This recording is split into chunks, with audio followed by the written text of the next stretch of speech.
Un petit peu plus de 9h30 sur Europe 1, le journal des médias avec Fred Hafner. Et avec à la une ce matin, les looks ringards des présentatrices télé, Cyril Hanouna remis en place par un commentateur du Tour de France et les chiens qui envahissent le petit écran. On commence donc avec ce classement établi par Téléstar, les présentatrices télé les mieux et surtout les moins bien habillées, c'est ça qui nous fait marrer. Évidemment, le magazine télé, les magazines télé nous offrent vraiment de passionnants sondages à lire cet été à la plage. Celui-ci nous apprend que selon le panel interrogé par Harris Interactive, Christina Cordula est la mieux habillée, Shaim la plus branchée et la plus sexy, ça ne nous étonnera pas. Les deux premières places, on y vient du quatrième classement, le plus cruel, celui des présentatrices animatrices ayant, je cite, un look ringard, est occupé par Catherine Laborde avec 22% des voix. C'est pas très sympa. Et Claire Chazal avec 16% des voix. Bon, des chiffres qui ne veulent pas dire grand-chose puisqu'on peut aussi les lire dans l'autre sens et en retirer que 78 et 84% des personnes interrogées ne trouvent pas que ces présentatrices ont un look ringard. Comme quoi, tout dépend de quel côté on se place. Un règlement de compte sur le Tour de France. Les fans du Tour de France connaissent bien Jean-Paul Olivier, Polo la Science, comme l'appellent ses collègues de France Télévisions. Véritable mémoire vivante du Tour, il se souvient de chaque étape presque minute par minute et distille tous les jours ses connaissances sur les régions visitées par l'événement cycliste. Mais cette année, comme l'an passé, Bertrand Chameroy, chroniqueur de Touche pas à mon poste sur D8, n'a pas hésité à comparer des extraits de commentaires de Jean-Paul Olivier avec des fiches Wikipédia, ce qui a apparemment agacé Thierry Adam, le commentateur en chef du Tour, qui invite Cyril Hanouna à venir voir comment travaille son équipe. L'ami Cyril Hanouna, parfois, est un peu moqueur avec vous et c'est dommage, je sais bien que c'est son fonds de commerce, mais je l'invite à venir ici même, dans notre studio, à venir voir comment on prépare le Tour, comment on travaille, comment Jean-Paul Olivier travaille, et je pense que quand il rentrera en studio, il aura un tout autre regard sur ce que fait Jean-Paul Olivier. Alors je sais que c'est son fonds de commerce, j'aime beaucoup ce qu'il fait, mais parfois, il ne faut pas dire n'importe quoi. Règlement de compte donc sur le Tour de France entre l'équipe de France 2 et Cyril Hanouna. Cyril Hanouna qui va bientôt inviter des téléspectateurs sur son plateau. Et il annonce lui-même sur la page Facebook de Touche pas à mon poste. Si vous rêvez de vous mesurer aux chroniqueurs de l'émission, vous pouvez envoyer une vidéo dans laquelle vous commentez la télé, que cela soit pour pousser un coup de gueule ou un coup de cœur, pour parler d'un animateur ou d'une émission. Et qui sait, ces vidéos alimenteront peut-être bientôt Touche pas à mon poste, un peu comme les casseroles de Nouvelle Star. MTV a annoncé la liste des nommés pour les prochains MTV Video Music Awards, cérémonie annuelle qui récompense les meilleurs clips de l'année. Et c'est Beyoncé la grande favorite avec 8 nominations, dont celle du clip de l'année avec son titre Drunk in Love.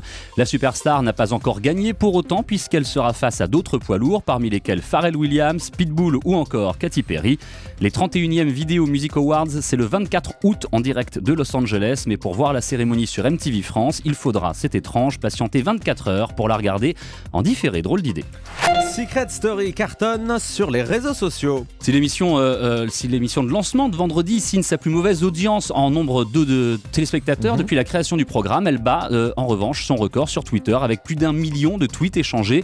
Vendredi soir, Secret Story était la thématique la plus commentée dans le monde sur le réseau social. Il faut dire que TF1 a décidé d'utiliser au maximum les nouvelles technologies et leurs applications en créant des comptes sur toutes les plateformes utilisées par les jeunes, y compris Snapchat, sur laquelle sont promis des images sexy exclusives.